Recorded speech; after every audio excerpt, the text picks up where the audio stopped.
내 삶이 흐트러져 있거나 타자들과의 관계가 원만하지 못하거나 연약함 속에 있거나 낙담 속에 있는 까닭은 어쩌면 아침 기도의 소홀함에서 비롯됩니다.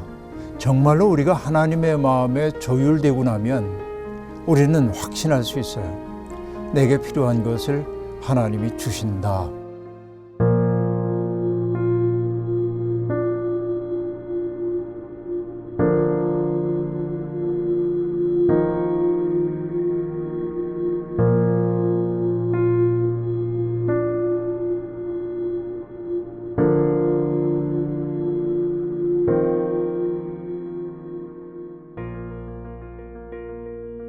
사람들은 누구나 다 기도를 하며 살 수밖에 없는데 그 까닭이 어디에 있냐면은 불안하기 때문에 그래요. 자기의 유한함을 느끼기 때문에 그렇다고 얘기할 수 있습니다.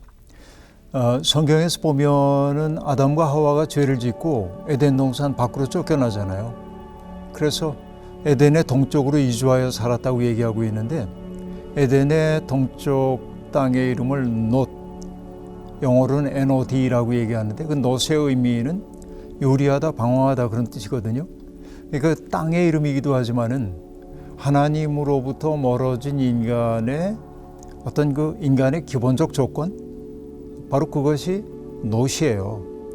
이렇게 불안하고 방황할 수밖에 없고 마음의 헛헛함을 느낄 수밖에 없고 그런 것이죠.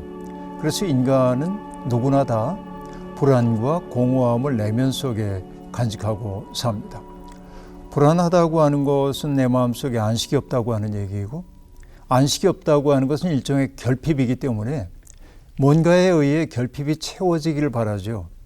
기도한다고 하는 것은 내가 느끼고 있는 결핍이 하나님의 능력을 통해서 채워지기를 바라는 게 기도라고 말할 수 있겠습니다. 그런데 사실은 기도라고 하는 게 형식을 갖춰서 하는 것만이 기도가 아니고요.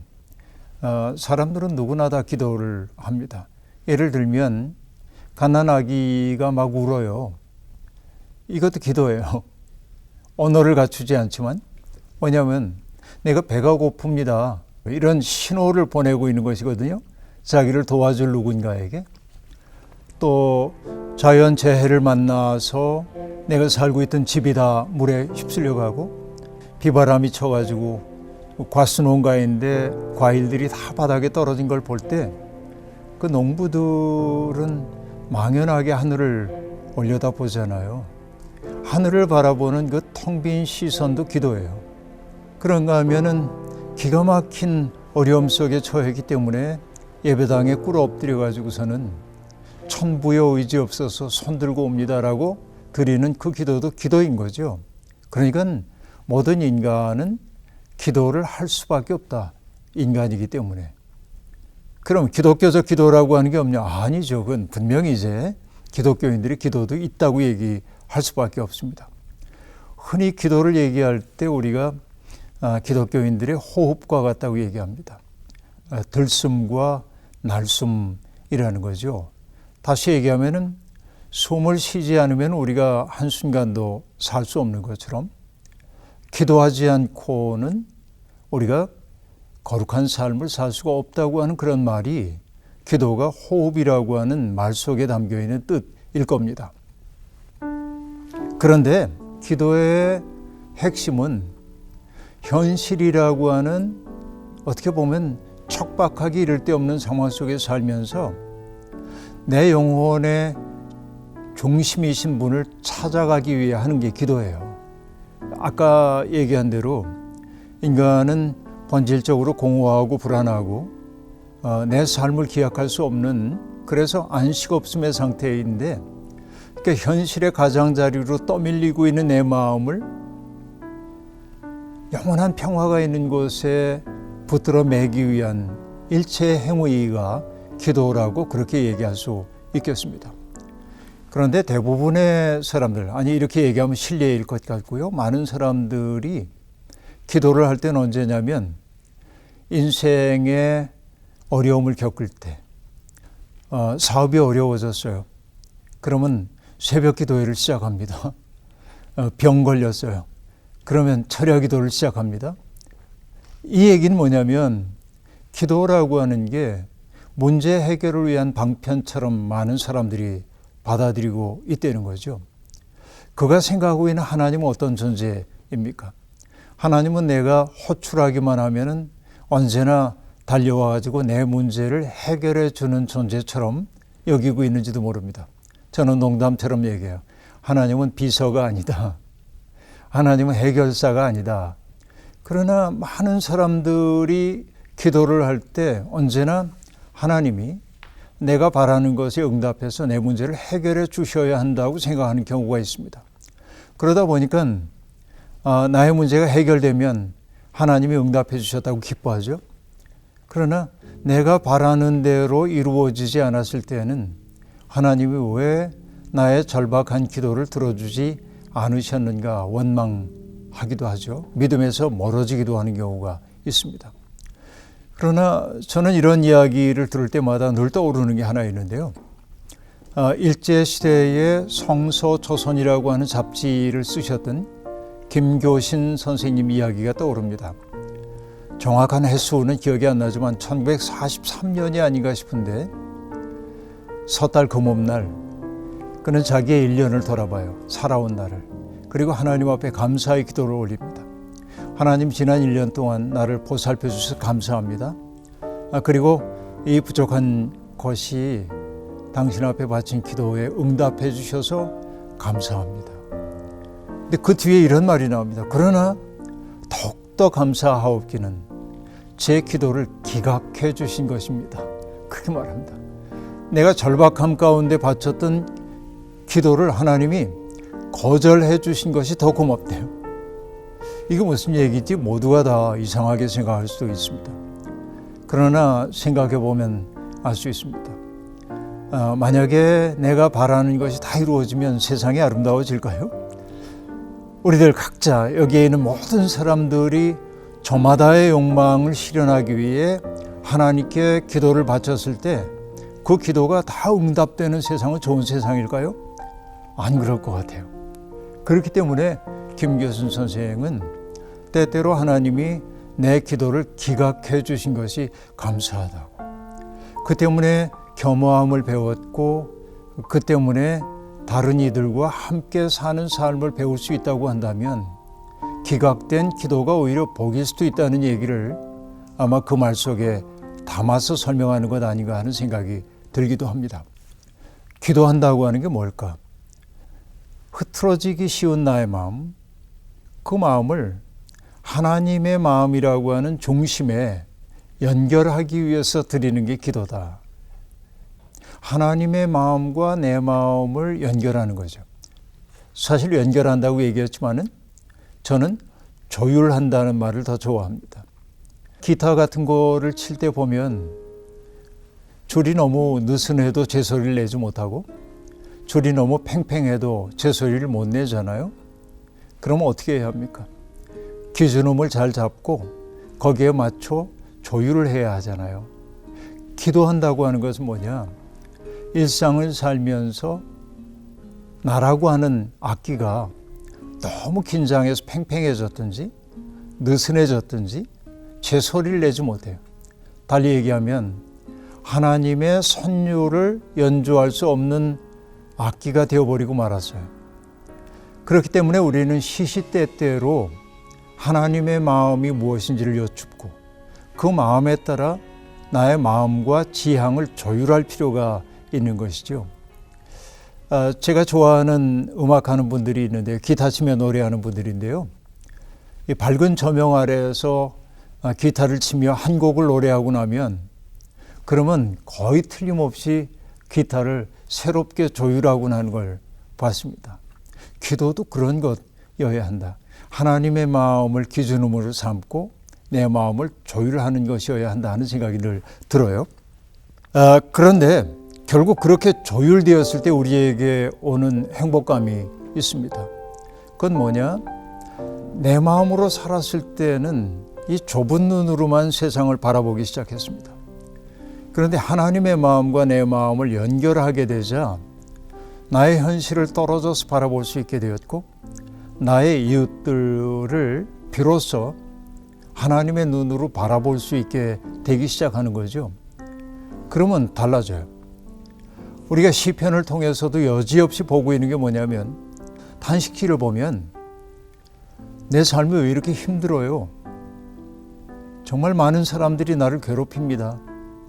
내가 더 이상 견딜 힘이 없어요 라고 얘기를 해요. 그러다가 시인은 문득 지난날 하나님이 내게 베풀어 주신 은혜가 얼마나 컸던지에 대한 기억을 상기합니다. 그렇게 되자 문득 뭐냐면, 오늘 내가 겪고 있는 이 고난이라고 하는 게 나를 무너뜨릴 수 없다는 사실을 알게 되고, 그런 눈으로 현실을 바라보게 되었을 때 현실이 나를 억압하고 있던 그 힘이 사라지는 것을 경험해요. 그게 결국은 단식시라는 게 찬양으로 귀결되는 까닭은 나의 객관적 상황이 바뀌었기 때문이 아니라 그 현실을 바라보는 나의 시선과 입장이 달라졌기 때문이라고 볼 수 있습니다. 우리가 하나님 앞에 기도하는 까닭 가운데 하나는 바로 그런 거예요. 이게 이제 무엇보다 중요합니다. 그럼 질문이 생기죠. 살다 보면 얼마나 많은 청해야 할 것들이 있는데 맨날 그것만 우리가 해야 합니까? 아니요. 정말로 우리가 하나님의 마음에 조율되고 나면 우리는 확신할 수 있어요. 내게 필요한 것을 하나님이 주신다라는 확신이 내게 들어와도 된다 하는 얘기입니다. 제가 좋아하는 성경 말씀이 있는데요. 요한복음 15장 7절입니다. 이런 구절인데요. 너희가 내 안에 머물러 있고 내 말이 너희 안에 머물러 있으면 너희가 무엇을 구하든지 다 그대로 이루어질 것이다 라고 말합니다. 많은 사람들이 이 구절을 읽을 때요, 끝부분에 밑줄을 긋습니다. 너희가 무엇을 구하든지 다 그대로 이루어질 것이다. 그죠? 그러니까 우리가 청하는 모든 게 하나님으로부터 주어진다고 하는 이게 얼마나 좋아요. 그러나 그것만 소비해버리면 안 돼요. 앞에 있는 구절이 더 중요합니다. 앞에 뭐라고 얘기했어요? 너희가 내 안에 머물러 있고 라고 말합니다. 이게 전제입니다. 그러니까 정말 기도자들에게 중요한 것은 뭐예요? 하나님 안에 머무는 것이라고 볼 수 있어요. 하나님과의 깊은 일치를 이루어가는 것이라고 얘기할 수 있습니다. 이게 전제가 되어야 합니다. 예수님이 늘 하셨던 말씀이 있죠. 아버지가 내 안에, 내가 아버지 안에, 이렇게 말했던 것처럼 그 존재론적 일치를 이루는 게 우선이어야 합니다. 사는 모습은 제멋대로 살면서 하나님의 힘을 빌어가지고 내가 원하는 것을 이루어내려고 한다면 그게 좋은 믿음이라고 얘기할 수가 없죠.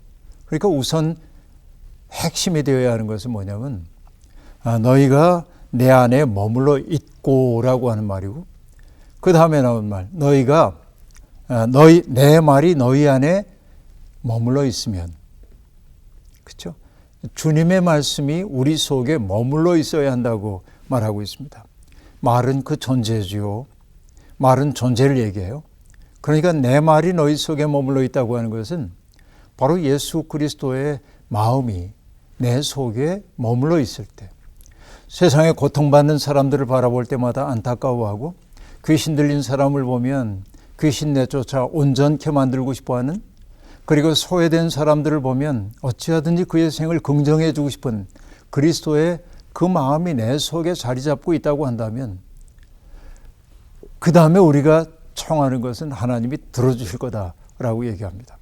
자, 오늘 내가 청하는 기도가 이루어지지 않는다고 속상한 분들, 속상한 그 마음 제가 압니다. 그러나 왜 내 기도 들어주지 않으세요? 라고 말하기 전에 하나님과의 깊은 일치를 내가 소망하고 있는지, 또 예수 그리스도의 말씀이 내 속에 머물러 있는지, 이걸 먼저 묻고 정말 거기에 충실하게 다시 한번 기도를 회복하면 어떨까 하는 생각이 들거든요. 제가 이제 좋아하는 디에트리 보네포 목사님이 하신 말씀을 들려드리고 싶어요. 우리가 부끄럽게 낭비한 시간, 이기지 못한 유혹들, 연약함과 낙담 속에서 일하는 것, 다른 사람과의 교제나 우리의 생각에서 나타나는 무질서와 방종은 종종 아침 기도의 소홀함에서 비롯됩니다 라고 말합니다. 내 삶이 흐트러져 있거나 타자들과의 관계가 원만하지 못하거나 연약함 속에 있거나 낙담 속에 있는 까닭은 어쩌면 하나님의 마음과 내 마음을 연결하고 조율하고 또 하나님으로부터 오는 능력을 덧입지 않았기 때문이 아닌가 생각하기도 하거든요.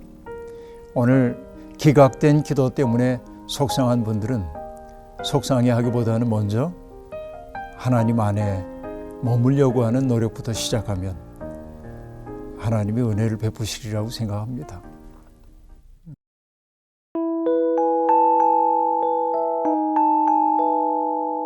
어느 분이 얘기했죠. 기도할 때 가만히 있는 거예요. 어떤 분이 예배당에서 기도하신다면서 아무것도 안 하세요? 그래서 그분이 대답합니다. 아니요. 내가 하나님을 바라보고 있습니다. 하나님을 바라보다니요? 하나님을 바라보면 하나님은 어떻게 하세요? 하나님도 나를 바라보십니다. 자, 이게 이제 정말 중요한 얘기죠. 나는 하나님 바라보고 하나님도 날 바라보는 거죠.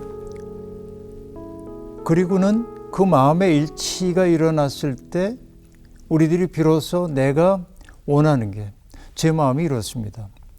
제가 이것 때문에 속상합니다. 누군가가 정말 밉습니다.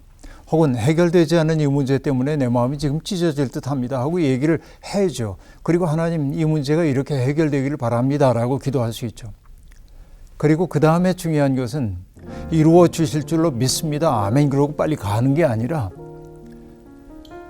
내 마음을 다 알았으면 그 다음에는 그분이 하시는 말씀을 들으려고 애를 써야죠. 하나님이 내 마음속에 뭐라고 말씀하실까? 글쎄 하나님의 말씀이 음성으로 들려오지는 않겠지만 우리가 성경 말씀을 언제나 읽고 묵상한다고 한다면 그 성경 말씀을 떠오르게 하시기도 하고요. 하나님은. 그리고 그 성경 말씀을 통해서 우리에게 말 건네오시기도 합니다. 아, 네가 정말 힘들었겠다. 내 마음, 내 심정 내가 알 것 같다. 그러나 나는 내가 그 미움을 극복할 수 있다고 믿어. 내가 그럴 수 있다고 난 신뢰하거든. 이런 소리를 하나님이 하실 거예요. 그 소리까지 들어야 돼요. 그래서 기도에서 중요한 것은 뭐냐면은 하나님을 바라보는 시간도 필요하고 하나님께 청하는 시간도 필요하고 하나님의 말씀을 경청하기 위해 마음을 여는 시간도 필요합니다.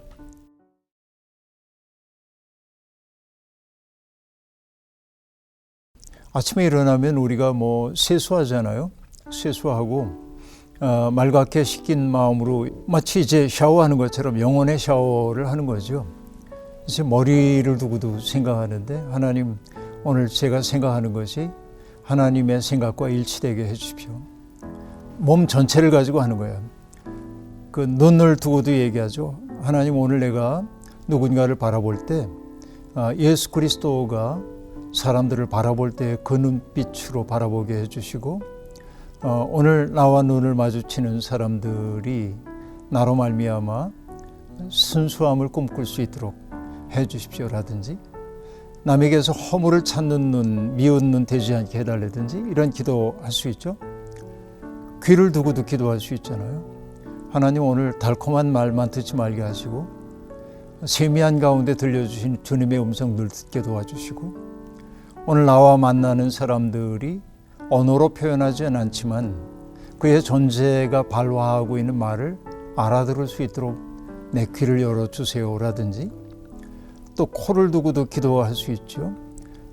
내가 사람들 앞에 오만하게 콧대 높은 사람 되어 뻐기지 않게 하시고 들숨과 날숨 간에 하나님의 숨결을 들이마시고 내쉴 수 있게 해주시고 숨을 들이마실 때마다 하나님의 생기가 내 속에 채워지고 또 숨을 내쉴 때마다 내 속에 있는 부정적 감정이 사라지게 해주십시오라든지 내 입을 두고도 기도할 수 있겠죠.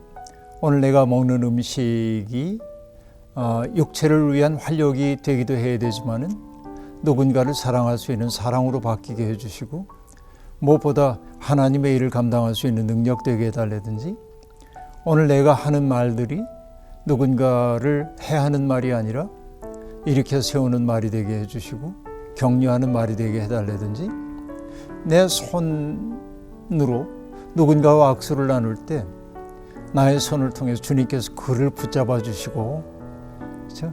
내 발걸음이 닿는 곳마다 사람들이 평화를 누리게 해주십시오라든지, 이렇게 이제 몸 전체를 위에서부터 밑에까지 쭉 내려가면서 기도를 하고 나면 글쎄 조금은 나은 하루를 시작할 수 있지 않을까. 그래서 늘 그 기도 좀 하는 편입니다.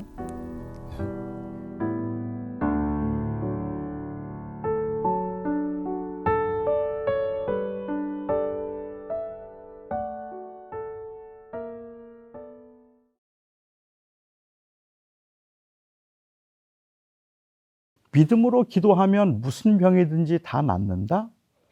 이 말이 저에게는 도저히 용납이 되지 않는 거예요. 지난 4년 동안 내가 그 기도를 했는데 하나님이 내 기도를 들어주지 않으시고 내 다리를 고쳐주지 않으신 것이 결국은 내 믿음이 부족해서라면, 그렇다면 하나님께서 기대하시는 믿음이라는 건 도대체 뭘까? 왜 내 기도에 응답하지 않으시는 걸까? 그게 너무 힘들고 마음이 막 볶여서 예배가 마치고 난 다음에 미국 목사님을 찾아갔습니다. 그리고 그날 제가 제 병이 나았습니다.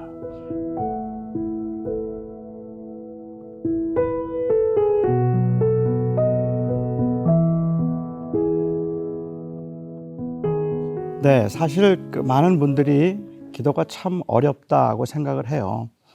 그런데 유한한 인간이 무한하신 하나님과 만남의 자리가 기도라면 기도는 어려울 수밖에 없지 않을까 생각을 합니다. 하지만 기도가 어렵다고 말할 때 사람들이 갖는 의미는 좀 다양할 것 같아요. 어떤 사람들이 기도가 어렵다고 말하면 그 말의 의미는 기도를 지속적으로 하기가 어렵다. 기도를 하면 대화를 나눈다는 느낌보다는 사실은 독백을 하고 있다는 생각을 하기 때문에 그 독백을 반복해서 한다는 건 결코 쉬운 일이 아닐 것 같고요. 두 번째로 어떤 분들은 무슨 기도를 어떻게 해야 할지 모르겠다 하는 의미에서 기도가 어렵다라고 말하기도 합니다. 하나님의 뜻을 따라 기도한다는 게 뭘지, 내가 원하는 것을 내 마음대로 기도해도 되는 건지 사실은 굉장히 어렵다는 생각을 하게 되고, 세 번째 이유가 있다면 그것은 기도가 응답이 잘 안 된다는 것 때문에 그렇습니다. 아무리 기도를 해도 기도가 응답이 되지 않는데 어떻게 하면 기도가 응답될 수 있을까? 응답되는 기도란 도대체 무엇이고, 그리고 응답되는 기도를 어떻게 해야 되는가에 대한 그 질문 때문에 기도가 굉장히 어렵다라고 사람들은 생각을 하는 것 같습니다. 주님께서 하셨던 말씀 가운데 마태복음 7장에 보면 구하라 그러면 주실 것이요, 찾으라 그러면 찾을 것이요, 두드리라 그러면 열릴 것이라고 말씀하셨습니다. 그러니까 주님의 약속은 분명합니다. 구하면 주실 것이고 찾으면 찾게 될 것이라는 것이 주님의 약속인데, 사실은 그렇게 구해도 얻지 못하는 경우들이 너무 많기 때문에 도대체 뭐가 문제일까? 응답이 안 되고 있다면 그것은 뭔가 우리에게 문제가 있는 것이 아닐까라는 생각을 하게 되죠. 또 어떤 분들의 경우는 사실 주님께서 약속하셨지만 그 말씀을 제대로 믿기는 어렵다고 생각을 하는 사람들도 있겠죠. 응답이 안 되는 그 이유가 뭘까? 한 몇 가지만 생각을 해보자면, 우선 사람들은 생각할 때 믿음이 부족해서라고 그렇게 생각하기도 합니다. 그렇게 생각하도록 하는데 결정적으로 영향을 준 성경 말씀이 있다면 야고보서 1장 9절 말씀이겠죠. 너희는 조금도 의심하지 말라. 구할 때 조금도 의심하지 말고 믿음으로 구하라 라고 말씀하시고, 의심하는 자는 바람에 밀려 요동하는 물결과 같으니 구한 것을 얻은 줄로 생각하지 말라. 그러니까 믿음의 반대말은 의심이 되는 겁니다. 의심하지 말고 반드시 될 것이라고 확신하고 구하면 주시는데, 우리가 의심했기 때문에 하나님께서 주지 않으신다라고 그렇게 생각을 하는 경우입니다. 하지만 야고보서 1장 그 6절의 말씀을 문맥에서 살펴보면 사실은 이미 무엇을 구해야 할지가 결정되어 있습니다. 고난을 당한 사람들에게 하시는 말씀일 텐데, 고난 가운데 있을 때 너희는 후히 주시고 꾸짖지 않는 분에게 지혜를 구하라 라고 이야기를 하고 있습니다. 그런데 이 지혜를 구할 때에 조금도 의심하지 말고 믿음으로 구하라 라고 말씀을 하시죠. 그러면 여기에서 믿으라는 말의 의미는 무엇일까? 그것은 그냥 단순히 내가 구한 것은 반드시 될 것이라는 믿음을 의미하는 것이 아니라 그 고난과 환난 가운데 있을 때 지혜를 구하는데, 이 지혜를 구할 때 조금도 의심하지 말아야 되는 것은 나중에 16절에서 설명하는 것처럼 하나님의 선하심입니다. 하나님의 선하심을 조금도 의심하지 말라. 그러니까 하나님의 선하심을 의심하지 말고 하나님의 지혜를, 그 고난 가운데 하나님의 뜻이 무엇인지, 하나님의 원하심이 무엇일지를 구해야 한다는 의미이죠. 그런데 이 말씀을 마치 우리가 믿음으로 구할 때 내가 구한 것은 반드시 될 것이라, 것을 의미하는 것이라고 본다면, 여기서 말하는 믿음은 결국 정신통일에 불과할 뿐입니다. 반드시 될 것이다. 조금도 의심하지 말고 안 될 것이라는 생각을 하는 순간 이미 벌써 기도는 응답이 안 될 테니까 안 될 거라는 생각을 하지 말라. 그런 의미라고 보기는 굉장히 어렵다는 겁니다. 저는 제가 태어나서 8개월 되었을 때 소아마비 장애인이 되었습니다. 그러니까 지금까지 평생을 저는 장애인으로 산 셈입니다. 제가 장애인으로 살면서 제 마음속에는 항상 제가 좀 강해야 된다는 생각을 하고 있었고, 그리고 이 장애로 인한 불만도 있었던 것 같아요. 그러다가 제가 고등학교 1학년 때 교회를 나가고 고등학교 2학년 때 목사가 되겠다고 헌신했습니다. 목사가 되겠다고 헌신하면서 제가 시작한 기도가 있습니다. 그 기도는 하나님 제 다리를 고쳐주십시오 하는 그 기도였습니다. 저 좋은 목사 되겠습니다. 그리고 정말 제가 주를 위해서 살 텐데 이 장애를 가지고는 너무 불편한 것들이 많기도 하고 제가 온전히 섬기기가 어려우니까 하나님 제 장애를 좀 고쳐주십시오 하는 것이 저의 기도였습니다.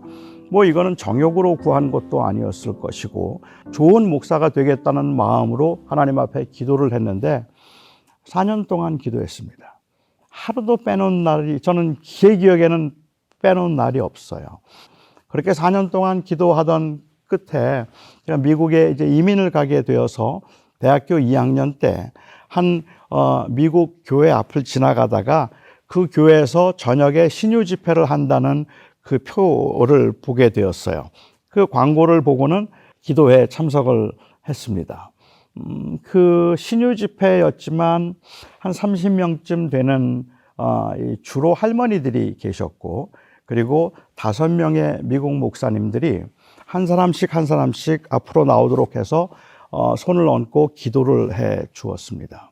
이제 제 차례가 되어서 제가 나갔을 때 한 목사님이 제 머리에 손을 얹고 한 3분, 5분 아주 간절하게 땀을 흘리면서 저를 위해서 기도해 주셨는데 그게 저에게는 굉장한 감동이었습니다. 왜냐하면 그 당시에 제가 다른 신유 집회를 참석해 본 적도 있지만 그렇게 신유 집회를 갈 때마다 너무 소란스럽기도 하고 너무 인위적인 것 같고 지나치게 의도적인 것 같아서 별로 마음에 들지 않았거든요. 그런데 그곳에서 그 목사님이 저를 위해서 그렇게 간절하고 정성을 다해서 기도해 주시는데 너무 감동이 되었어요. 따뜻한 마음을 가지고 제가 자리에 앉고 한 목사님이 이제 설교를 시작하셨는데 그날 그 목사님의 설교가 제 마음을 완전히 뒤집어 놓았습니다. 저는 설교를 들으면서 제 마음속에 그런 분노가 있다는 것을 처음 알게 되었던 것 같아요. 목사님의 설교는 그렇게 대단한 건 아니었습니다. 늘 들을 수 있는 이야기였는데 믿음으로 기도하면 무슨 병이든지 다 낫는다는 말씀이었습니다. 믿음으로 기도하면 무슨 병이든지 다 낫는다? 이 말이 저에게는 도저히 용납이 되지 않는 거예요.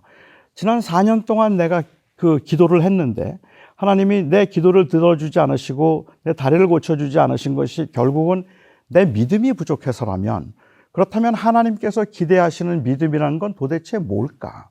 왜 내 기도에 응답하지 않으시는 걸까? 그게 너무 힘들고 마음이 막 볶여서 그래서 예배가 마치고 난 다음에 미국 목사님을 찾아갔습니다. 그리고 그 목사님에게 제가 질문을 했죠. 정말로 믿음으로 기도하면 무슨 병이든지 다 낫습니까? 그리고 그 목사님이 대답하기를 믿음으로 기도하면 무슨 병이든지 다 낫는다는 거예요. 정말 그렇습니까? 그렇다 그래요. 저는 사실 바울의 이야기를 하고 싶었어요. 바울이 가지고 있던 그 육체의 가시가 구체적으로 어떤 병인지는 알지 못하지만 바울에게는 아주 심각한 그 질병들이 있었잖아요. 그를 굉장히 괴롭혔던 것들이 있었는데 그런데 바울이 기도했는데 병이 낫나요? 낫지 않았잖아요. 그래서 제가 그 이야기를 하려고 했더니 이 목사님이 먼저 저에게 그 말씀을 하시더라고요. 바울에게 육체의 가시가 있었지. 그렇습니다. 그가 그 육체의 가시를 거두어달라고 하나님 앞에 기도했는데 하나님께서 그 병을 고쳐주셨을까? 고쳐주지 않았습니다. 그 목사님은 말하기를 고쳐주었다는 거예요. 그 병이 나았지 그래요. 아니 목사님 낫지 않았습니다. 그리고 병이 나았다고 하면서 그 목사님이 설명을 하세요. 그가 너무 괴로워서 그 육체의 가시를 거두어달라고 하나님 앞에 3번 기도했다. 그리고 그 기도 끝에 하나님께서 그에게 응답하시기를 네가 받은 계시가 너무 크기 때문에 너로 하여금 교만하지 않도록 하기 위해서 내 몸에 육체의 가시를 두었고 내 은혜가 네게 족하다 하는 그 주님의 뜻을 보여주셨지. 그 뜻을 깨닫고 난 다음에 바울이 또 기도했을까 물으세요. 저는 안 했습니다 라고 대답을 했습니다. 그러자 그분이 말씀하시기를 그러면 그 병은 나았지. 그것은 더 이상 그에게 병이 아니라 오히려 하나님께서 그를 사용하기 위한 하나님의 은사일 뿐이겠지. 하나님께서 그를 통하여서 그 일을 위해서 하나님이 그 몸에 육체의 가시를 둔 것을 그가 깨달았다면 이제 더 이상은 그것을 질병으로 여겨서 그것 때문에 괴로워하지는 않았을 거다. 그러면 그 병이 나았다 말씀하셨습니다. 그리고 그날 제가 제 병이 나았습니다.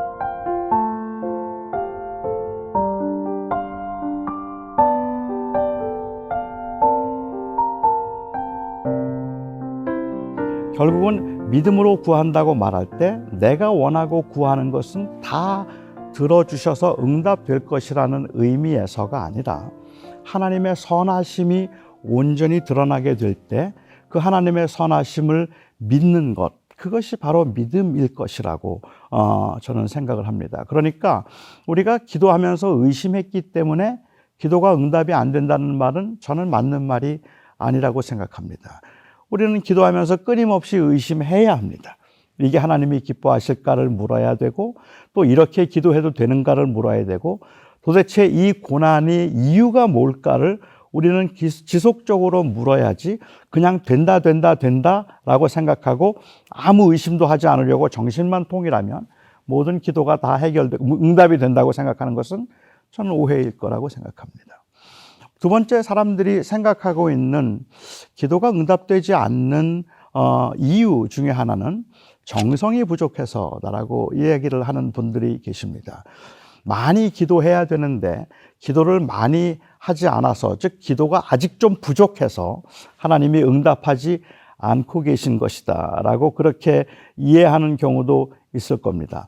물론 어떤 경우에는 기도를 지속적으로 하기를 하나님께서 원하시기도 하지만 하나님께서 우리의 기도를 들으시면서 기도의 수를 세시는 분은 아니라고 저는 생각합니다.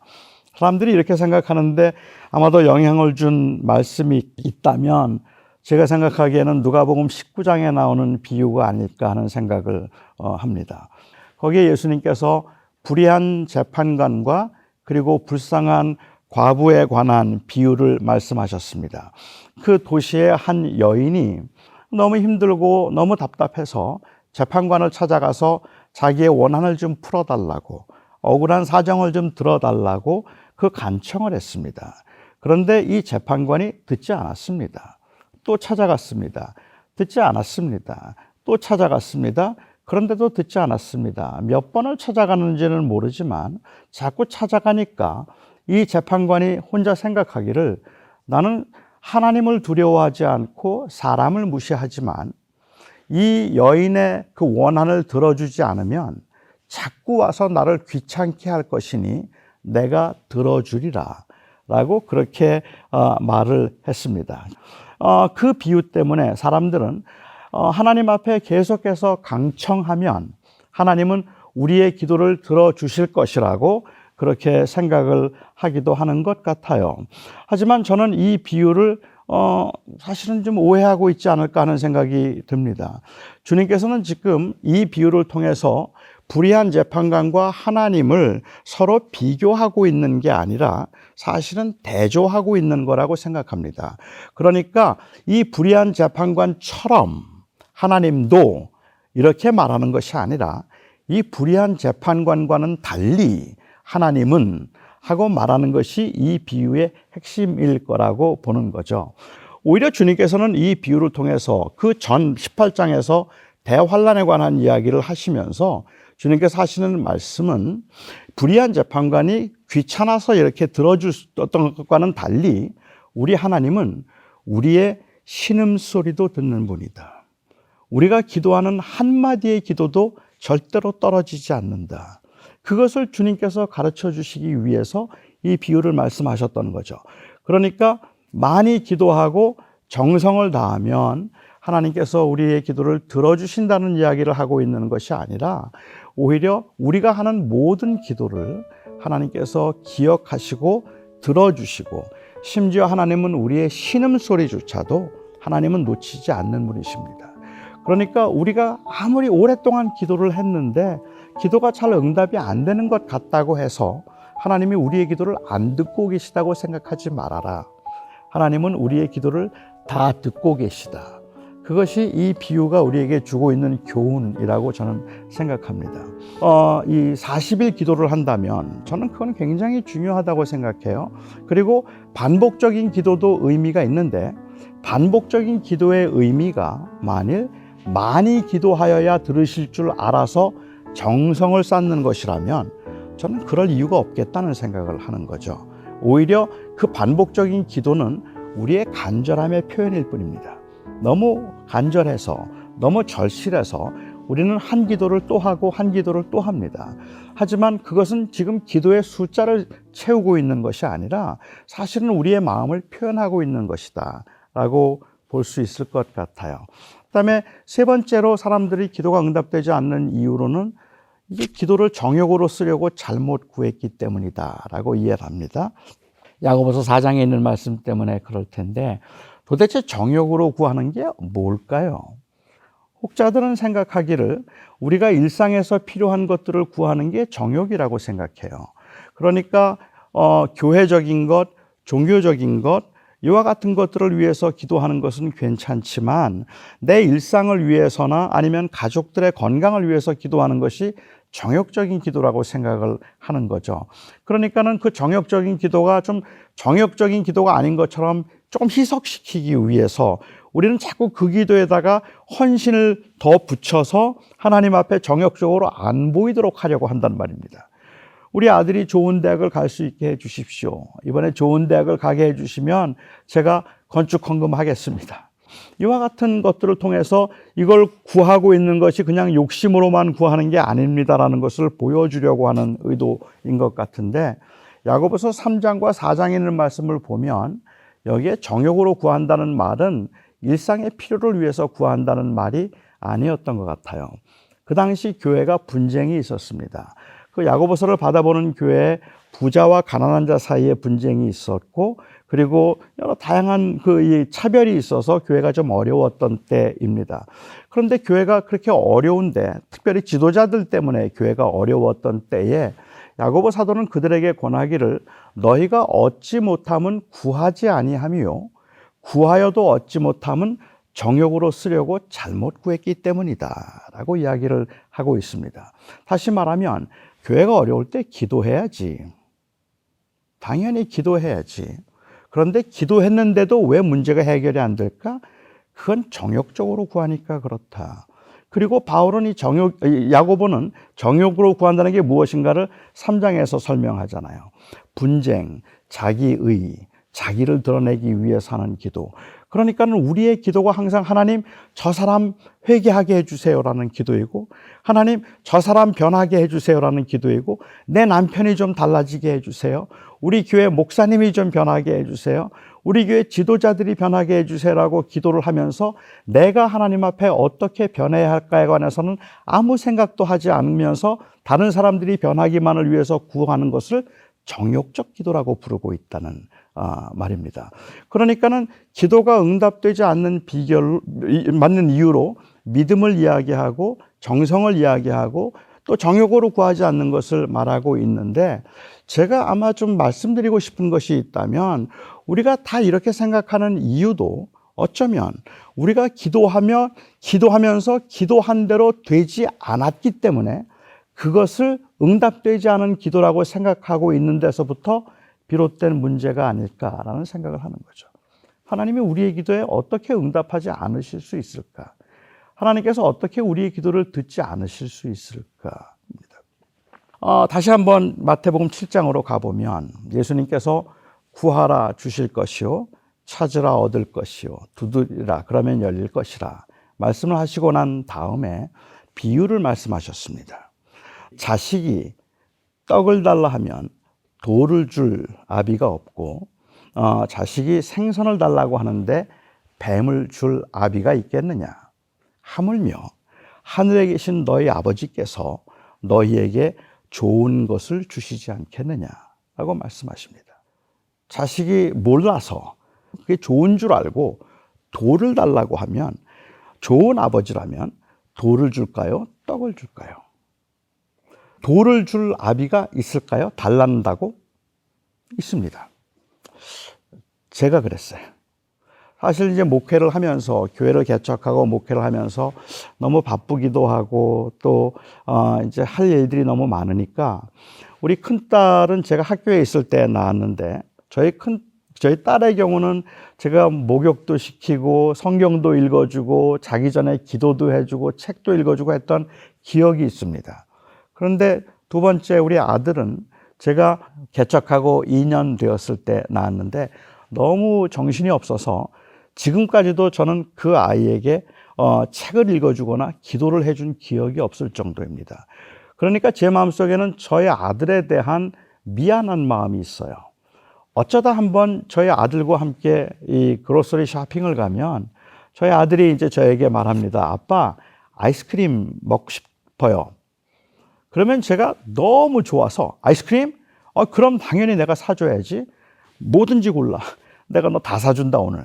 그러면 제 아들은 너무 좋아하면서 아이스크림을 원하는 대로 사요. 그래서 잔뜩 쇼핑을 봐가지고 집에 들어가면 제 아내가 난리가 납니다. 제 아내가 막 야단을 치면서 도대체 이거 다 먹고 아이가 죽어도 되겠느냐느니, 무슨 생각을 하고 이렇게 이걸 다 사주느냐느니, 어떻게 그럴 수 있느냐고. 제 아들은 항상 했던 말이 그거예요. 아빠는 엄마하고 달라. 엄마는 하나도 안 사줘. 그런데 아빠는 다 사줘. 아빠 정말 좋아. 말했어요. 저는 그 말이 좋아서 제 아들이 원하는 건 다 사주고 싶었고, 제 아내는 그 얼마나 좋은 엄마인가 하는 말보다 이 아이에게 뭐가 정말 필요한가 하는 아이의 웰빙을 더 많이 생각했던 거죠. 하나님께서 단지 좋은 아버지라는 이야기를 듣고 싶으시다면 그냥 우리가 구하는 대로 다 주시면 됩니다. 그게 얼마나 위험한 것이든 그게 얼마나 해로운 것이든 상관없이 그냥 달라는 대로 다 주시면, 그러면 하나님은 좋은 하나님이라는 말을 들을 수 있을지는 모르지만 실제로 좋은 아버지일 수는 없을 겁니다. 좋은 아버지라면 떡을 달라고 하면 떡을 줍니다. 하지만 몰라서 돌을 달라고 하면 그러면 좋은 아버지는 그래도 떡을 줍니다. 그러면 만일 자식이 구하지 않으면 어떨까요? 떡을 먹어야 함에도 불구하고 구하지 않는다면 그런 경우라면 주실까요? 안 주실까요? 구하지 않아도 좋은 아버지라면 그 아이에게 필요한 것이라면 당연히 떡을 주십니다. 떡을 구하면 떡을 주시고 돌을 구해도 떡을 주시고 안 구해도 떡을 주십니다. 자, 이제 문제가 좀 생겼죠. 그러면 왜 기도합니까? 저는 하나님이 구하지 않아도 좋은 것은 주신다고 확신합니다. 제가 그렇게 확신하는 이유는 제가 지금까지 살면서 누리는 좋은 것들이 다 기도의 응답은 아닙니다. 때로는 교만해서 기도하지 않았고, 때로는 몰라서 기도하지 않았고, 때로는 너무 바빠서 기도하지 않았어요. 그런데도 불구하고 돌이켜보면 하나님께서 저에게 참 좋은 것을 주셨다는 것을 경험하게 되고 또 고백하지 않을 수가 없습니다.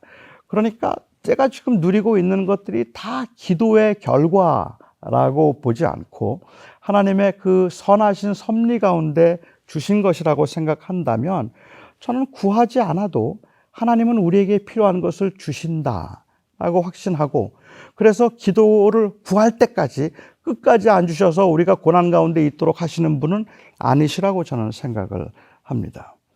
제가 지금 문제가 생겼잖아요. 그러면 도대체 기도는 왜 하는가? 기도란, 하나님께서 우리에게 기도하라고 말씀하실 때 기도란 우리가 원하는 것을 아니면 필요한 것을 얻어내는 수단으로 주신 것이 아니라, 기도는 하나님이 우리를 지키시는 아버지이심을 경험하도록 하기 위해서 주신 것입니다. 그러니까 우리는 그 기도를 통해서 하나님을 경험하고 하나님이 좋은 아버지가 되심을 경험하는 것이지 우리의 필요한 것을 채우는 것은 아니라는 말이죠.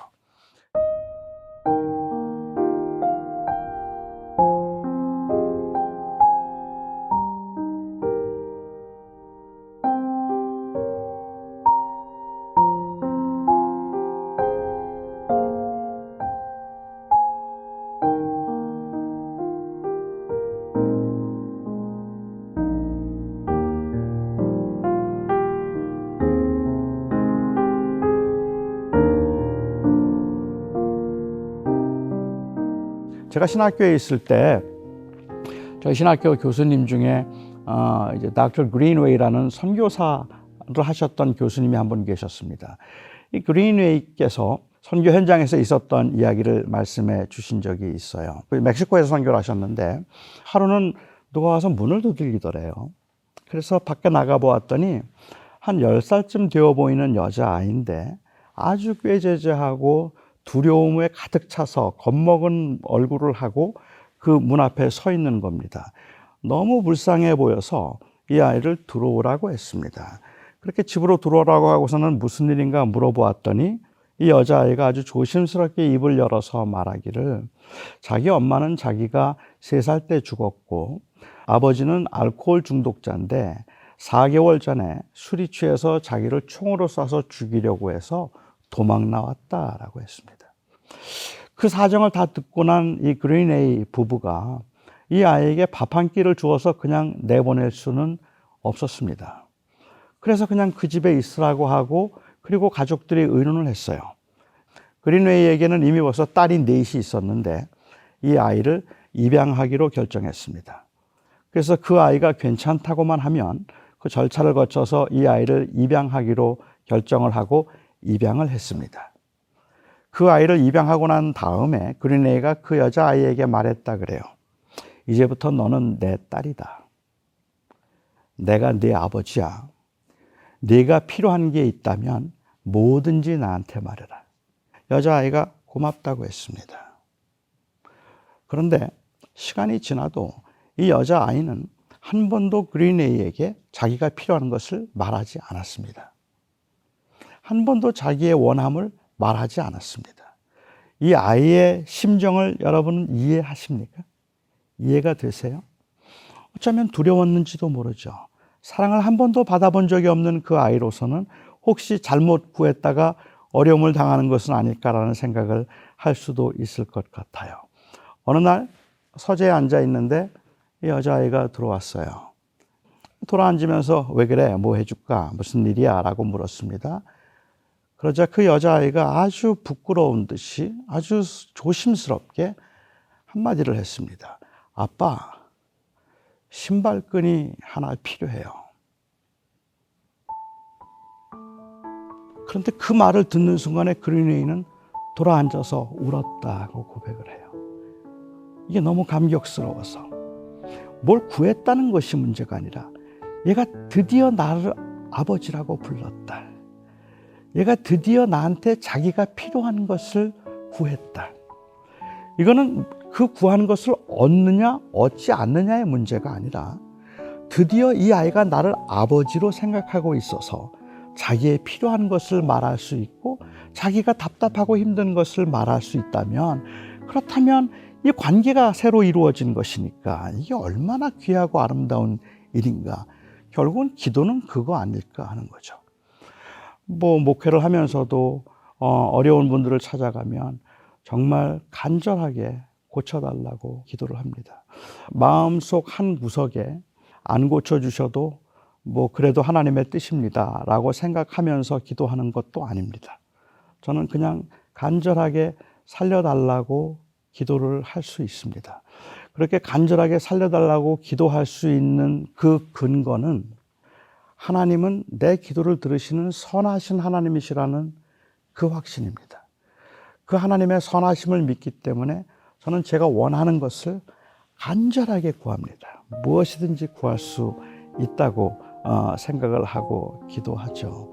근데 지금 우리가 기도가 어려운 이유가 있다면 어쩌면 그 기도를 통해서 나의 원함을 어떻게 성취해낼 수 있을까 하는 것에 초점이 맞추어져 있기 때문인데, 그 기도를 통해서 내가 어떻게 하나님과 동행하며 살 수 있을까라는 그러한 것에 초점을 맞춘다면 저는 무엇이든지 구할 수 있을 것 같고, 그 기도 끝에 원했던 대로 되어짐으로 인한 기쁨을 마음대로 누릴 수 있고, 또 원한 대로 되지 않았을 때에 그래서 내가 기도에 실망해서 더 이상 기도하지 않는 이런 일도 하지 않을 것 같다는 생각이 듭니다.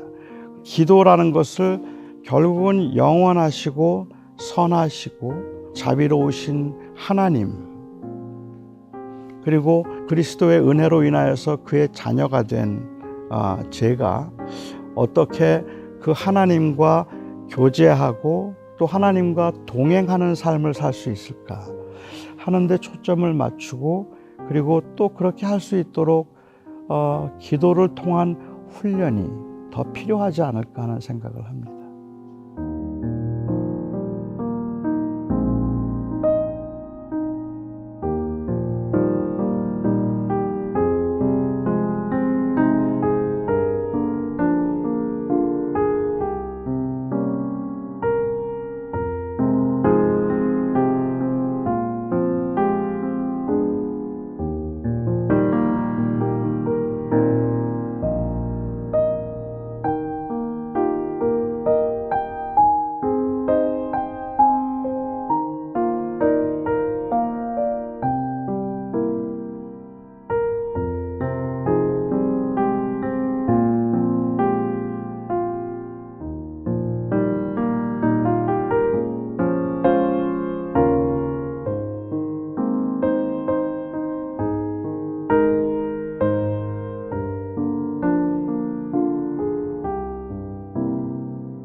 자기 인생에서 도망갈 데가 없다는 걸 인정하셔야 돼요. 괴로워하세요. 비명을 질러야지. 그거밖에 할 게 없거든요. 비명을 지르는 이유는 죽지 않고 견디겠다는 표시입니다. 울면 죽지 않습니다. 죽게 되면 웃습니다. 모든 걸 포기하죠. 운다든가 비명을 진다든가 괴로워한다는 건 견디는 겁니다. 근데 그거를 전부 망한 것으로, 소용없는 것으로 생각을 해서 스스로가 스스로를 더 죽입니다. 그러지 마십시오. 거의 수동적으로 끌려가셔야 됩니다. 우리가 하는 일보다 하나님이 우리에게 하는 일이 더 많습니다. 성경의 유명한 이야기는 이런 부분에 요셉 이야기입니다.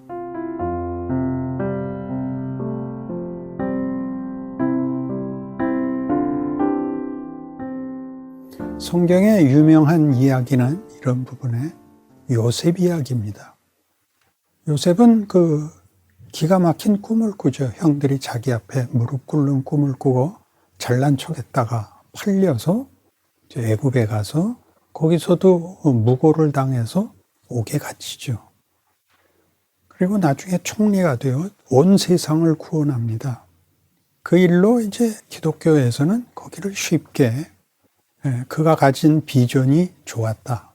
그리고 그가 모든 고난 속에서도 믿음을 지켰다. 이렇게 얘기를 하는데 시편 105편에 짤막하게 소개되는 요셉 이야기는 전부 수동태입니다. 한 사람을 앞서 보내셨으며 요셉이 종으로 팔렸도다. 그가 그 발에는 착고를 차고 그 몸은 쇠사슬에 매였으니 곧 여호와의 말씀이 응할 때까지라. 그 말씀이 저를 단련하였도다.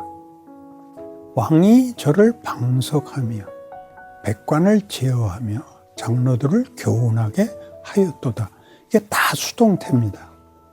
그러니까 요셉은 비전을 갖고 있지 않았습니다. 그는 억울한 인생을 살게 됩니다. 감옥에서도 그 말씀이 저를 단련하였도다 해서 보다시피 그 말씀을 의지하여 승리한 것이 아니고 말씀이라는 건 여기서 하나님이 천지를 말씀으로 창조하시고 입니다. 예수님의 오심이 말씀이 육신이 되셨다는 구체적인 하나님의 개입입니다. 실제로 요셉은 쇠사슬이 그 몸을 맸다 하는 그 표현이 성경 밑에 풋노트를 보시면 그 희혼이라고 되어 있습니다.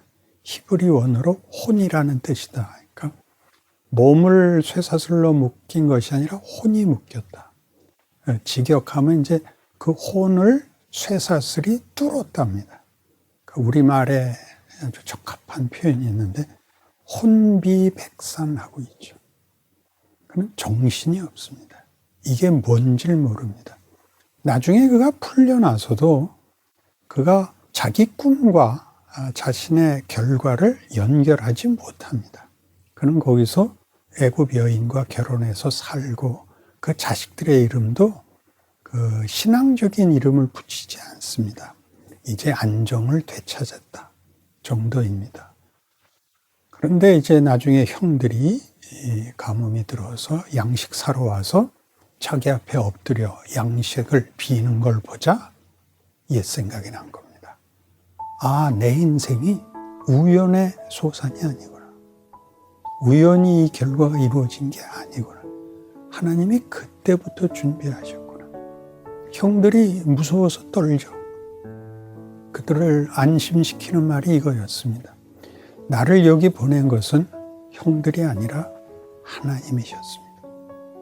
그러니까 우리가 우리 인생에 일어나는 모든 문제에 대하여 누구는 좀 더 쉽게 살고 누구는 보다 감당할 수 없는 어려움을 겪는데 그건 어떻게 된 것입니까?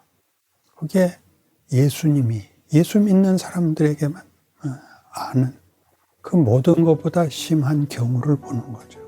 예수님은 하나님이신데 외면당하고 조롱당하고 고난당하고 죽습니다. 히브리서 5장 8절에서는 이렇게 얘기하죠. 그가 아들이시라도 받으신 고난으로 순종함을 배워서 온전하게 되셨다. 우리는 고난이 영광으로 들어가는 문이라는 성경의 말을 좀 더 깊이 음미해야 됩니다. 엠마오로 가던 두 제자를 예수님이 찾아갔을 때 그 둘이 알아보지 못합니다. 너희들은 무슨 일로 이렇게 얘기를 길게 나누느냐? 제자들이 그러죠. 아니, 당신은 예루살렘에서 일어난 일을 모른단 말이요. 우리는 그가 메시아인 줄 알았는데 그가 죽고 말았다고. 예수님이 이렇게 반박하시죠. 믿음이 없고 무지한 자들아, 메시아가 고난을 통하여 영광에 들어가야 한다고 성경이 가르치지 않았느냐? 라고 말씀하십니다. 그런 의미에서 고난을 우리는 당연한 것으로 봤습니다. 고난을 여러분은 단순히 고통으로만 이해하시는데 고난은 공부도 하는 것입니다. 상급 학교에 진학하는 것이며 더 어려운 자리까지 대접받고 훈련받는 것입니다. 거기서 하나님은 쉽게 우리가 그에게 모든 것을 맡기면 대신해 주는 분으로 등장하시지 않고 우리를 훈련하여 우리가 대등한 자리에 이르도록 우리를 만드시는 분입니다. 그것이 우리가 이해하는 고난입니다. 현실적으로 이런 건 어떻게 이해해야 돼요? 저런 건 어떻게 이해해야 해요? 하는 것은 어떤 지혜가 필요하지만 큰 흐름, 큰 의도, 큰 약속은 여기서 벗어날 수가 없습니다. 각각의 경우에 그때의 위로와 그때의 어떤 분별 같은 것은 상담적 차원의 격려의 차원의 얘기가 있을지라도 근본적인 이 이해는 어떻게 타협할 수가 없습니다.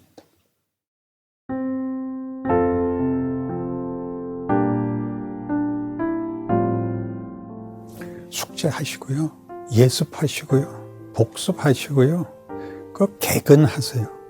자기 인생에서 도망갈 데가 없다는 걸 인정하셔야 돼요. 괴로워하세요. 괴로워하시라고요. 어떤 것들은 나이가 좀 더 크면 그 문제가 아무것도 아닌 문제가 되는 게 많아요. 그러니까 우리가 크면 앞에 있었던 벽 때문에 안 보였던 것이 벽을 허물어야 보이는 게 아니라 키가 크면 보이는 게 있어요. 우리 산행을 하면 산을 올라가잖아요. 자기가 올라가는 산은 안 보인대요. 근데 처음 100m 올라갔을 때 고생한 것이 그 다음 100m 올라간 거를 하고 똑같아서 반복을 하는 것처럼 보여요. 처음 100m나 그 다음 100m나.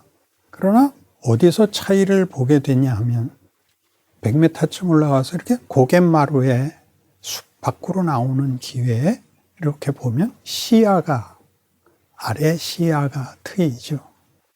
그 다음 100m 올라가서 다시 고갯마루를 만나고 다시 내려다보면 아까하고 달라요.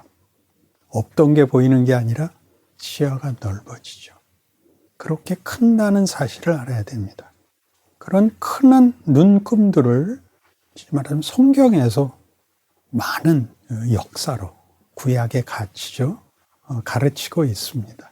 거의 수동적으로 끌려가셔야 됩니다. 아까 요셉 얘기를 한 이유입니다. 우리가 하는 일보다 하나님이 우리에게 하는 일이 더 많습니다. 선생님이 이렇게까지 얘기하죠. 학생들한테. 다 안 해도 좋아. 근데 가르치는 동안만은 정신 똑바로 차리고 들어. 졸지 말고. 그러지 않나요? 그것만 해도 중상은 갑니다. 비명을 질러야지. 그거밖에 할 게 없거든요. 비명을 지르는 이유는 죽지 않고 견디겠다는 표시입니다. 자기가 모르지만 울면 죽지 않습니다. 죽게 되면 웃습니다. 모든 걸 포기하죠. 운다든가 비명을 진다든가 괴로워한다는 건 견디는 겁니다. 근데 그거를 전부 망한 것으로 소용없는 것으로 생각을 해서 스스로가 스스로를 더 죽입니다. 그러지 마십시오. 행복의 개념이 다릅니다. 행복이 아무 걱정 없는 게 행복이 아닙니다. 그러면 그냥 무생물입니다. 사람은 생각해야 됩니다. 생각은 의미와 가치에 관한 어떤 의욕입니다. 그것이 없다면 그만이죠.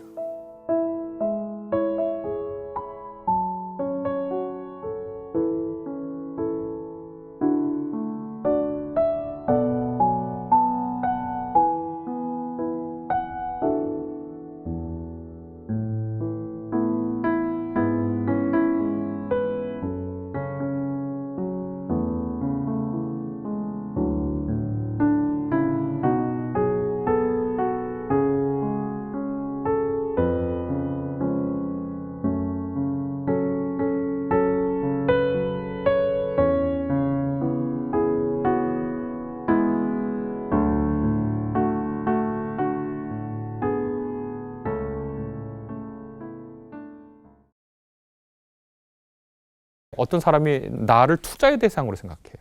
그리고 나랑 거래하려고 그래요. 그리고 나한테 아부해요. 그리고 나를 어떨 땐 협박해요. 이렇게까지 했는데 네가 이럴 수가 있냐. 그러면 저는 그 사람을 좋아할까요? 근데 나를 모독하고 있다고, 내 인격을 폄훼하고 있다고 간주할 겁니다. 인간 사이도 그런데 하나님을 향해서 거래하고 투자하고 협박하고 아부하려고 하는 거 그리스도교의 신앙이 아니라 주술적 상태라고 얘기할 수 있습니다. 그래서 저는 가끔 그렇게 얘기합니다. 하나님 바보 아니라고. 우리가 하나님께 그럼 구하는 기도를 할 수 없느냐? 구하는 기도 할 수 있죠. 왜냐하면 우리는 연약하니까 하나님께서 우리에게 복 주시기를 기도하고 또 우리에게 건강을 주시기를 기도하고 앞에 놓인 여러 어려움과 걱정들을 없이 해달라고 기도할 수 있죠. 기도할 수 있습니다.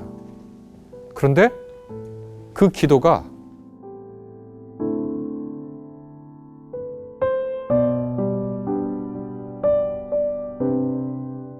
신앙과 주술은 사실 많은 면에서 이제 닮았는데요.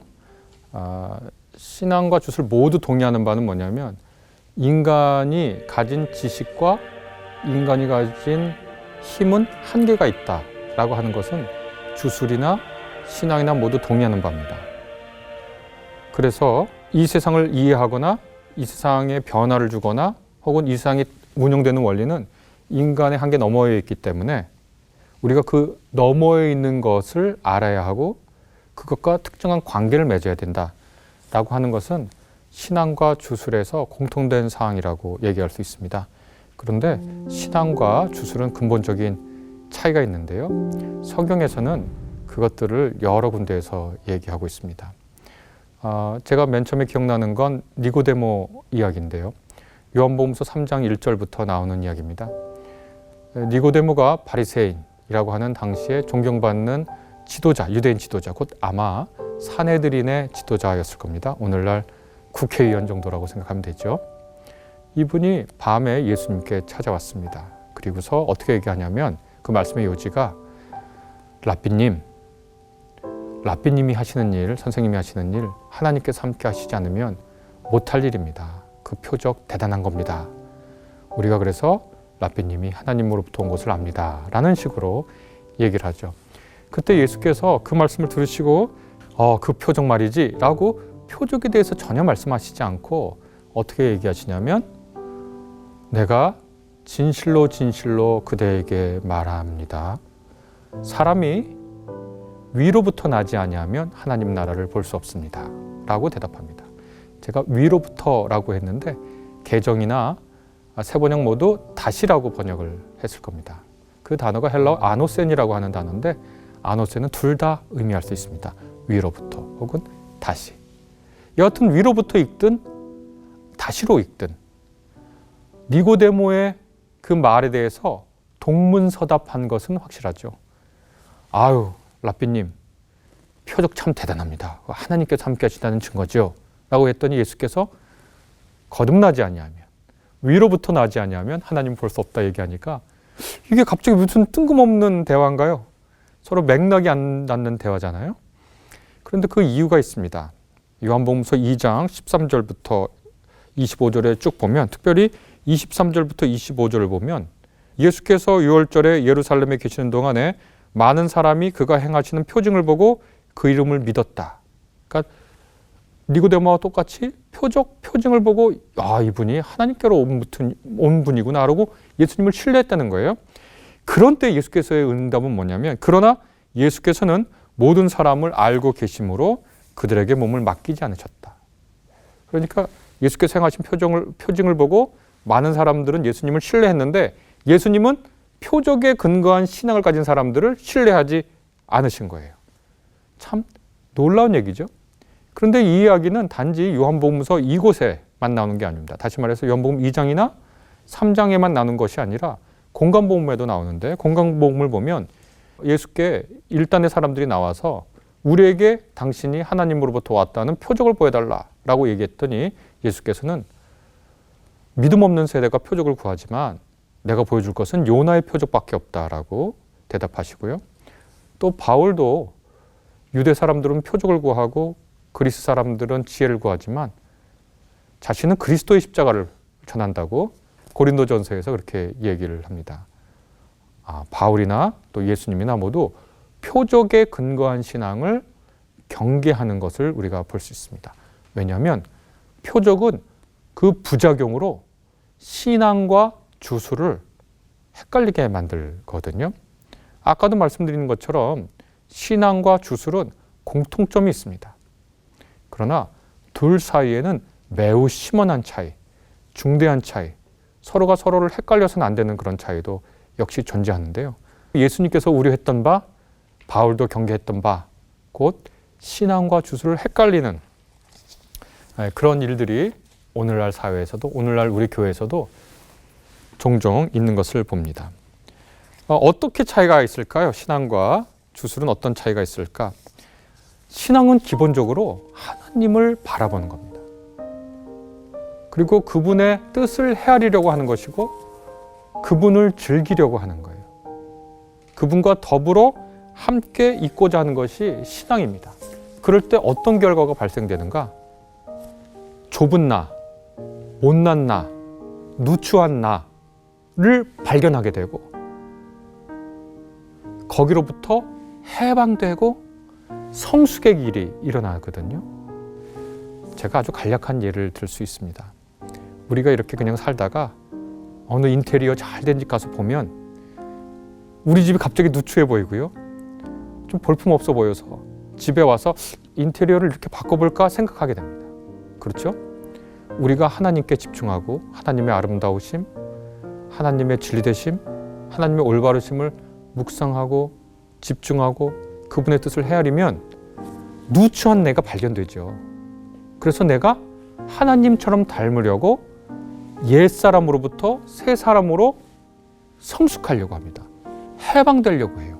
그것이 신앙의 가장 중요한 핵심이거든요. 그러니까 옛날에 못난 나로부터의 해방과 성숙, 거기로부터 오는 기쁨이 있습니다.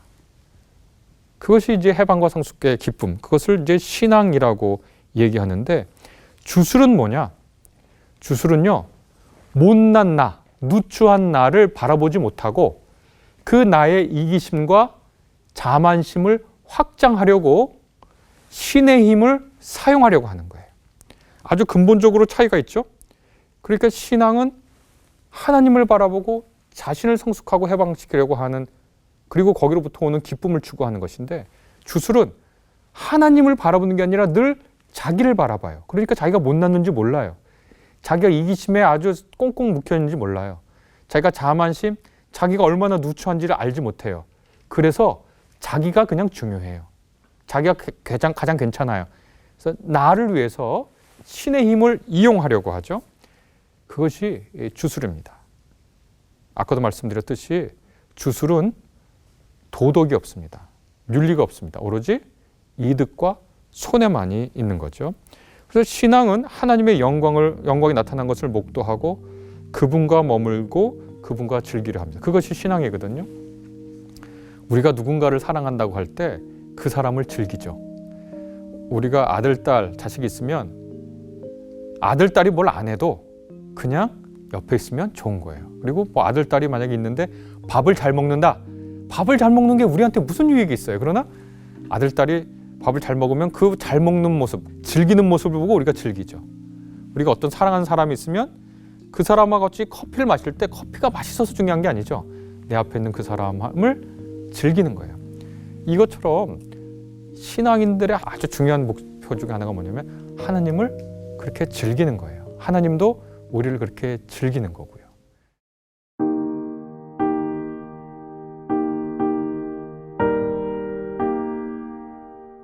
웨스트민스터 신앙고백 1조에 보면 사람의 제일 첫 번째 되는 목적이 뭡니까? 라고 물어보고 그 대답, 한 문장으로 되어 있는 그 대답에 뭐가 들어있냐면 영원토록 하나님을 즐거워하는 것이다. 이렇게 되어 있거든요. 하나님을 즐기는 것이 신앙이라면 주술은 자기의 이익과 자기의 구원을 위해서, 나의 확장을 위해서 하나님마저 내 도구로 사용하려고 하는 겁니다. 신앙은 그래서 하나님을 묵상하고 하나님을 생각하고 하나님을 즐기고 거기로부터 오는 성숙과 해방, 그 기쁨, 그래서 찬양을 하게 되는데 주술은 그 하나님의 힘을 이용해서 내가 잘 돼야 되니까 하나님을 어떻게 대하냐면 매우 이상한 방식으로 대하게 됩니다. 내가 누군가하고 즐기는 상태에 있으면 그분 자체가 행복한 거니까 그분의 영광이 드러난 것을 즐겨요. 그러나 주술은 그 힘을 내가 이용해야 되니까 하나님을 향해서 어떻게 하냐면 하나님을 투자의 대상으로 보고 하나님과 거래하려고 하고 하나님께 아부하고 나아가 하나님을 협박하는 것이 주술의 형태입니다. 가령 헌금 같은 경우에 예를 들어봐도 신앙은 뭐냐면 하나님을 향한 감사와 기쁨과 하나님을 즐기려고 하는 이 상태를 확장하기 위해서 우리가 기쁨과 헌신의 표시로 헌금을 합니다.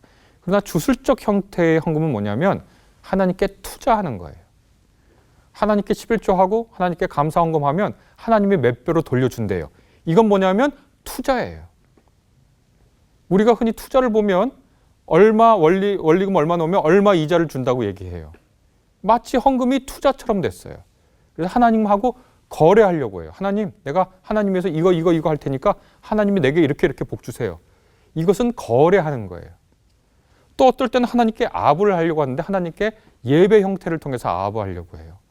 예배는 하나님의 영광이 드러나는 걸 기뻐하는 행위인데 하나님의 구원 행위를 감사하고 찬양하는 행위인데 하나님께 아부해요. 하나님 대단하세요. 하나님 훌륭하세요.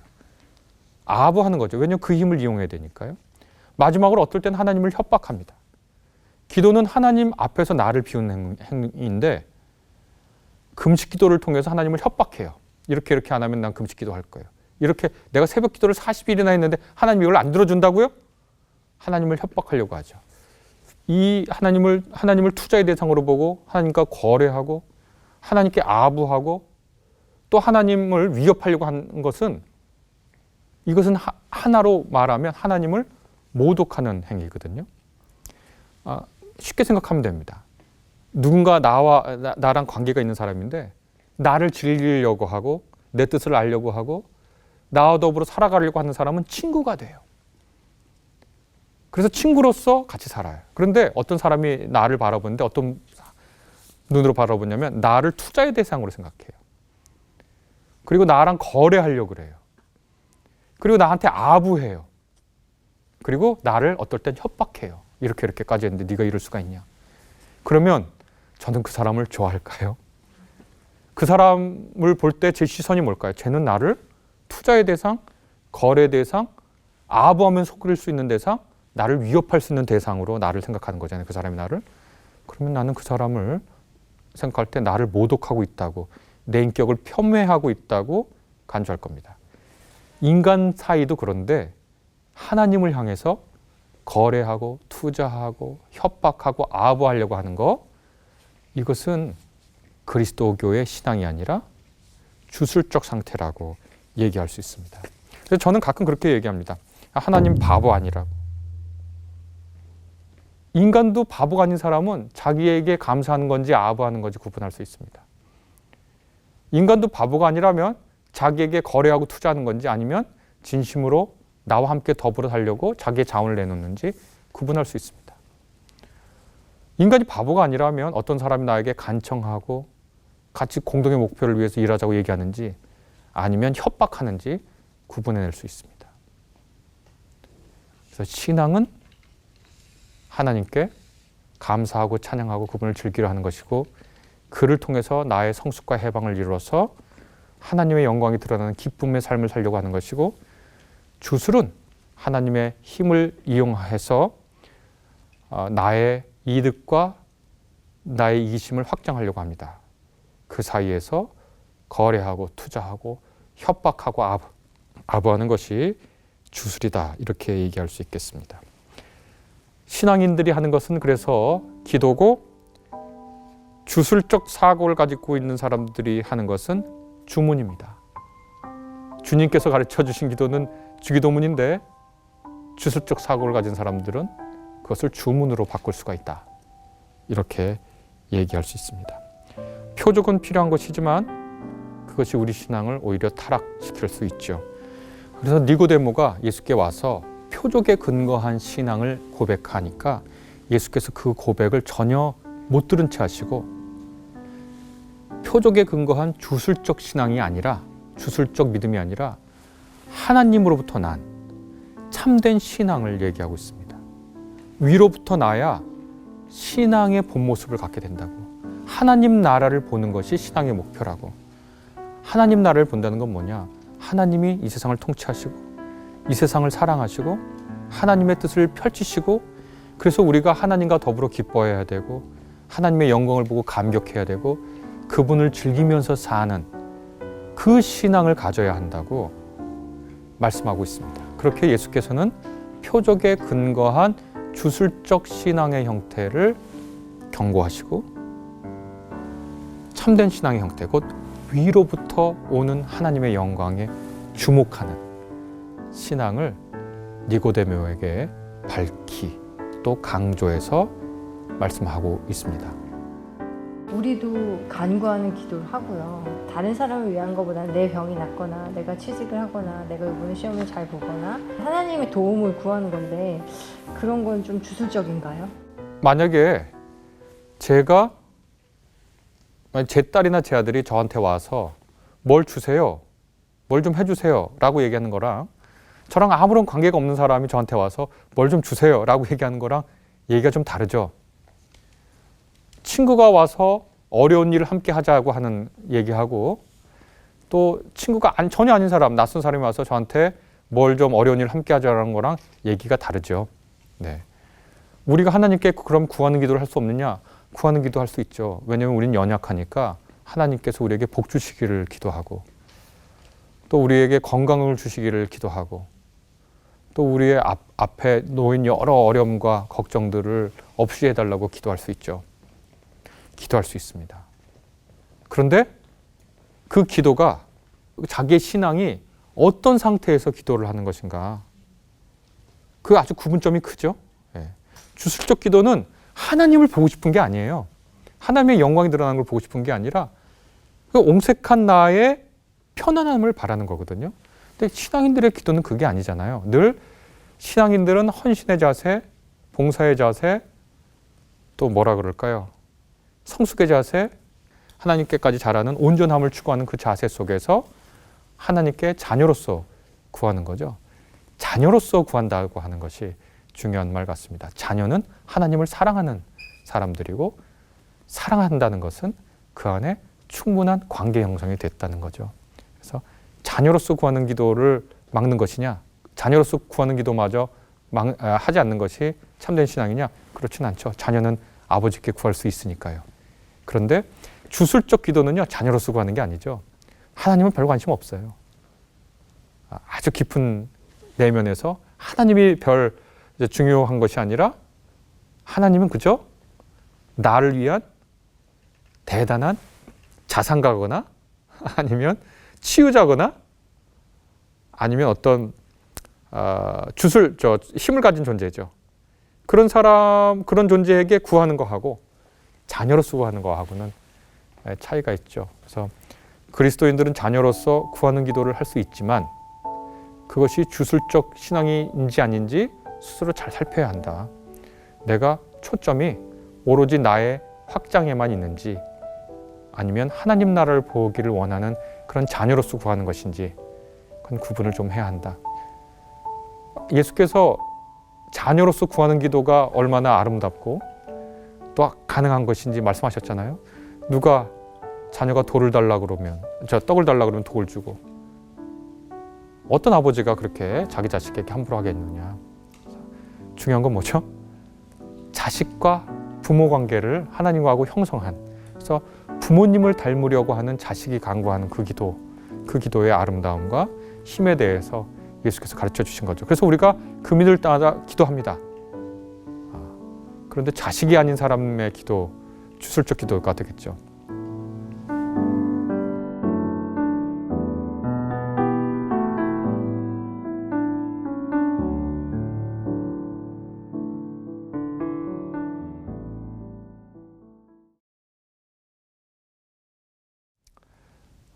제가 요즘 비행기 타기가 조금 싫어져가지고 비행기 있는 시간에 뭐 하나 하다가 기도를 해야 되겠다. 물론 소리 내는 기도는 못하죠. 옆에 다른 분이 앉아 있으니까. 그래서 제주도 가는 비행기에서 혼자 기도회를 했습니다. 눈 감고 기도하고 속으로 외우는 찬송 부르고 그랬더니 비행 시간이 불과 10분도 안 되는 것처럼 금방 지나갔는데, 그때 제가 무슨 기도를 했나 생각해 봤더니 하나님께서 제 마음에 주신 여러 기도 제목들이 발생하더라고요. 기도를 5분 하고 나면 할 게 없어요. 10분 하고 나면 할 게 없어요. 라고 말씀하시는 분이 있고, 저도 그런 적이 있죠. 그런데 하나님께 찬송하고 하나님을 생각하고 교회를 생각하고 그러다 보니까 기도 제목이 솟더라고요. 그리고 그 기도 제목을 가지고 하나님과 대화하는 그 시간을 가지니까 그 시간이 아주 정말 금방 지나가고 깊은 기도를 할 수 있고, 그 기도 시간을 통해서 하나님을 더욱 확실하게 믿게 되는 그런 체험을 하게 됐는데요. 로마서에 있는 말씀처럼 우리가 무엇을 구할지 알지 못하지만 성령께서 우리가 무엇을 구할지 알려주신다라고 하는 로마서의 말씀 있잖아요. 저는 그 말씀이 요즘 참 마음에 와닿습니다. 하나님 앞에 내려놓고 성령님께 우리가 무엇을 구해야 할지를 듣는 노력을 하면 기도 제목 참 많이 주시고 기도할 거리를 주시더라고요. 뭘 기도해라고 하는 그 마음, 또 그 기도하는 과정 중에 전혀 생각하지 않았는데 알려주시는 기도의 내용들, 기도의 간구의 제목들, 기도의 소재들, 기도의 범위, 이런 것들이 생각지도 못하는 것들이 나와서 어떨 때는 성령의 깊은 탄식과 함께 기도하고 어떨 때는 희망 속에서 기도하고 거기 따라서 부를 수 있는 찬송도 주시더라고요. 그래서 1시간 기도회 비행기 안에서 멋지게 마친 기억이 있는데, 우리가 비록 우리 입으로 기도하지 못해도, 우리가 무슨 기도를 할지 금방 떠올리지 못해도 성령께서 마땅히 우리가 기도해야 할 바를 일러주시는 그 은혜가 우리 모두에게 있기를 한번 바라봅니다.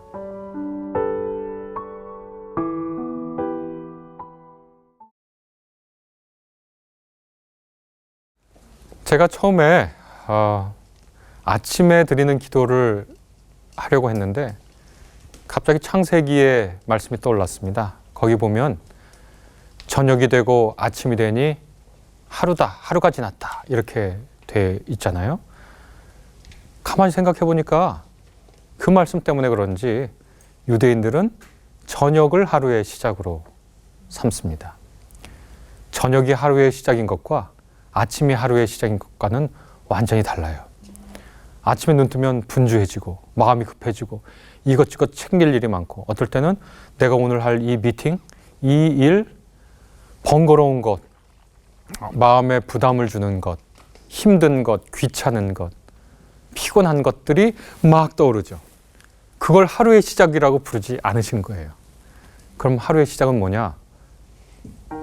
평온이 깃들 때, 안식이 깃들 때, 집에 들어올 때, 그리고 그 집에서 사랑하는 사람들을 같이 만날 때, 사랑하는 사람들과 같이 밥을 먹을 때, 그리고 두런두런 얘기하고 깨끗이 씻고 잠자리에 들 때 그게 하루의 시작인 거예요. 그러니까 아침이 시작인 사람은 힘든 노동과 분주한 하루와 복잡다단한 것이 인생인데 저녁이 하루의 시작인 사람은 평온과 안식과 따뜻한 대화와 친밀하고 아주 애정 넘치는 사람들과의 만남과 맛있는 밥과 깨끗이 씻는 것과 그리고 평온한 잠이 있는 거예요.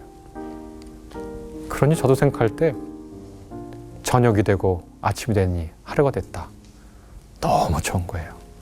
그래서 제가 아침 기도를 해달라라는 요청을 받고 아니 저녁 기도를 하겠다라고 생각했습니다. 저녁 기도를 저랑 같이 드려보실까요?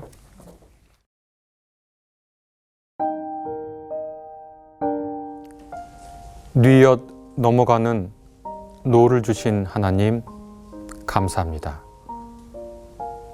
주님은 저 먼 옛날 저녁을 하루의 시작이라고 부르셨습니다.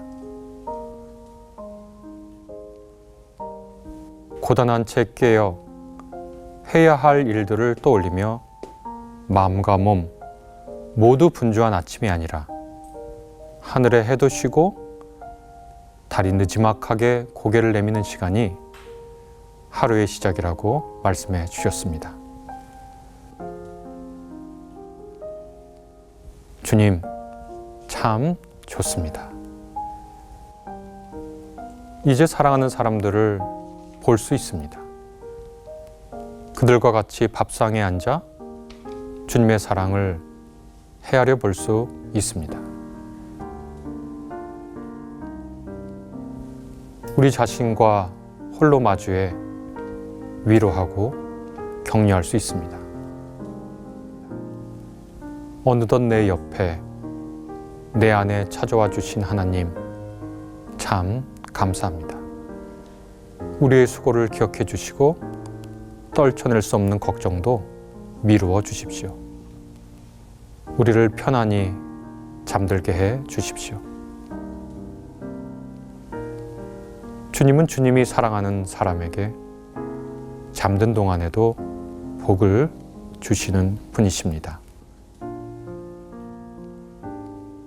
따스하게 어두워지는 저녁, 주님을 그리며 기도합니다. 주님, 제 곁에 머물러 주세요.